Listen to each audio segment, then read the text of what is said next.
is almost at an end. Hey everyone, Rascal here. And Mama, welcome to our channel Paws On Animation and another Spooktober podcast. Today we're finally covering the 4th season of Stranger Things. Yes, and this was a request Right. from our community channel, so we are covering it. And the season took 2 years to come out due to the pandemic, but it was well worth the wait as a mysterious force from the Upside Down is hunting people in Hawkins again. Up to our heroes to save their town yet again, and possibly the world. And before we start, be sure to like, subscribe, click the notification button on future podcasts and on the pause videos. Absolutely the world, yeah, because it was just going to keep going. Yep. So, man, now first off, we can't reveal everything that happens in here, not only because that would take an infinite amount of time, and the episodes are really long, but also we don't want to spoil it for ones who may not have caught up all this time later or not even seen this season. absolutely. And there is a season 5. It's been confirmed. Right. A final season, and it's going to be one heck of a ride once you watch this and see the final episode. The final episode, which was 2.5 hours. Yes. So It there was were its own movie. 9 episodes, but every episode was at least an hour or longer. Right. Again, with the final episode being almost 3 hours. We thought we were going to watch it in 2 parts, but really it got so good we ended up watching the entire thing. We Right. didn't realize it being over an hour. Right, We 'cause were over half done. We only had looked one time to see, like, okay, we're getting close to the mark, and then after that point, it's like, oh wait, we're at the end. Might as well finish. So those of you who aren't familiar with Stranger Things, it is an award-winning, fantastic, original series exclusively on Netflix. And it's in the genre of sci-fi, horror, and drama. And it premiered back in 2022 with the first 7 episodes being released. And the last 2 were released July 1st.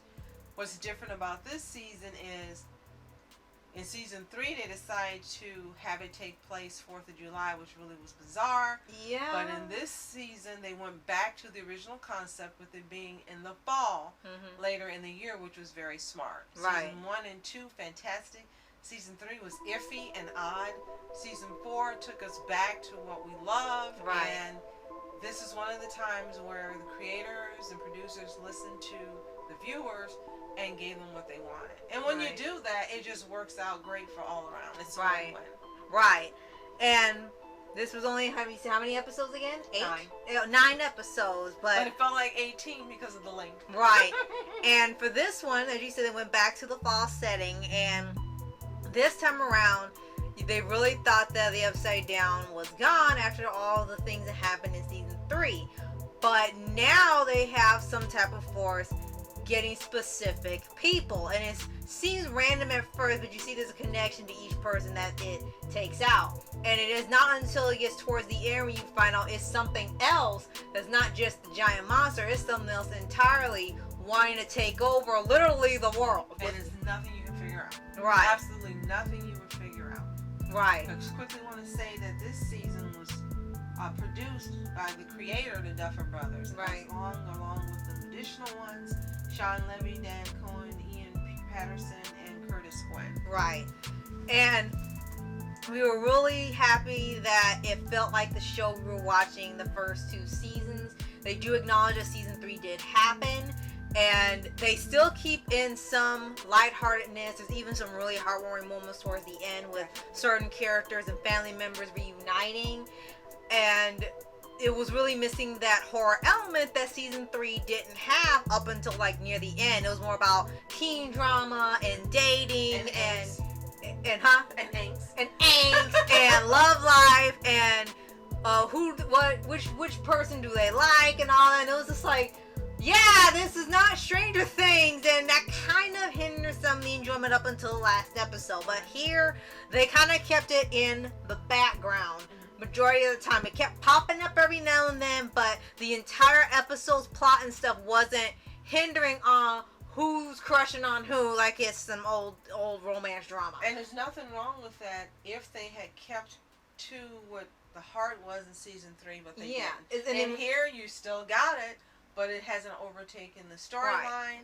and it's still interesting Right. while keeping true to what the show is about. Right. And there was no social commentary or political commentary or gender equality commentary like the previous season, because again, it pulls you out of the story. So in here they kept it to a minimum, and what was really the story is like 4 different plot lines going on at once. Mm-hmm.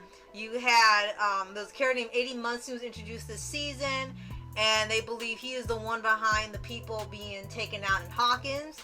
You had the main group of kids trying to find 11. Our heroes. Right. You have the frat boys. frat That's boys. what I'm gonna call them. The It's frat high boys school, who but we'll call are them frat boys. the high school frat boys who are homicidal maniacs that were really just screwed up in the head. There's no other way to put it. Right. When you see it, you'll see And what they we were mean. not normal in any Nope, shape or and fashion. too obsessed. No. They were too obsessed, so clearly they had their problems anyway. Then you had the storyline with Hopper being in Russia. Turns out he's alive, and so was some other character that shouldn't have been alive, but they said, "Oh, just change the camera angle," and he lived. It was like you were really stretching there. I know. I've lived. Yeah, I'm 6. I've lived. And then the 4th plotline would be the mom going after Hopper, trying to rescue him. I thought you gave 4. No, it was 5 then. I'm Yeah, sorry. it's 5. So we're happy to say that the outstanding cast of actors returned. Quickly, we're going to mention them: Winona Ryder, David Harbour, Millie Bobby Brown, Finn Wolfhard, Sylviane, Gabby Montezaro, Caleb McLaughlin, Noah Schnapp, Sadie Sink, Natalie Dyer, Charlie Heaton, Joe Keery, Maya Hawke, Brett Gelman, Pryor Ferguson, Matthew Modine, and Paul Reiser. Yes. Outstanding cast, and they all returned, and we were so happy that they all did return. Right. And the entire time you really were engaged in the whole story. There were a few moments where it seemed like it had some overkill in the blood or horror part, where I feel like they really didn't need to be that much. It was like they were just trying to get a scare out of people, but if they're watching it this long, they're probably not that scared anymore. Right. And it could have done without that, but it was like really minor. It wasn't every episode. And there were points where the story could have been shortened a little bit. Felt like they lengthened some things out, like especially when you see what happened with 11 when she was still part of the experiments, and you've seen the other kids that were like her with similar powers. And that was interesting to see on how it led up to the escape and how she was treated there, why she wanted to leave.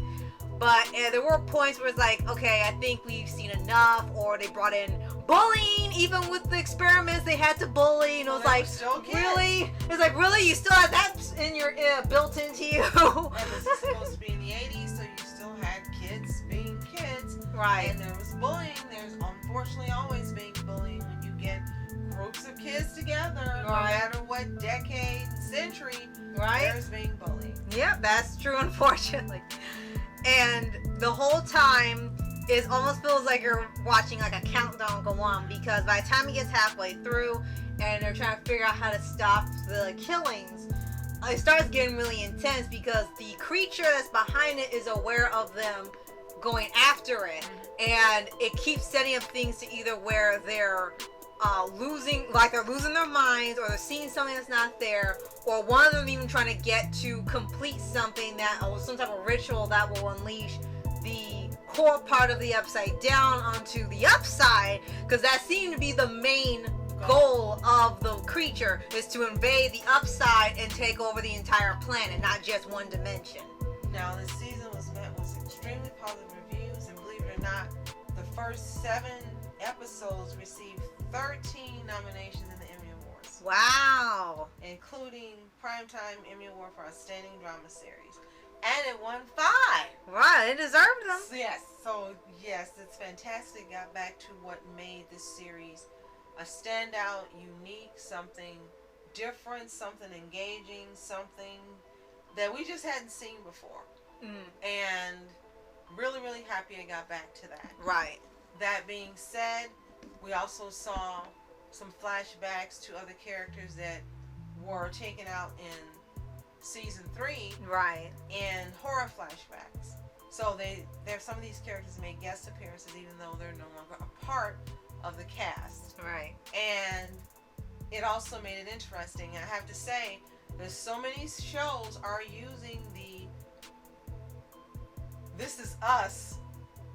Oh yeah, the framing device where they're going from flashback to present day and showing how they connect. It was a framing device. Thank you.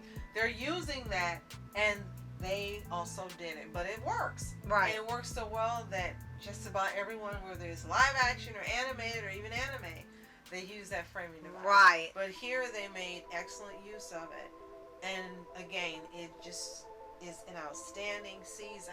Right, and a great soundtrack too with the songs they chose. Yes. They chose some really great hits, really great choices, and one song that even ended up becoming a hit again was one that SOFHAB. that one kept being played over and over again in the show that ended up reaching Billboard charts again, and you hadn't even heard it in years.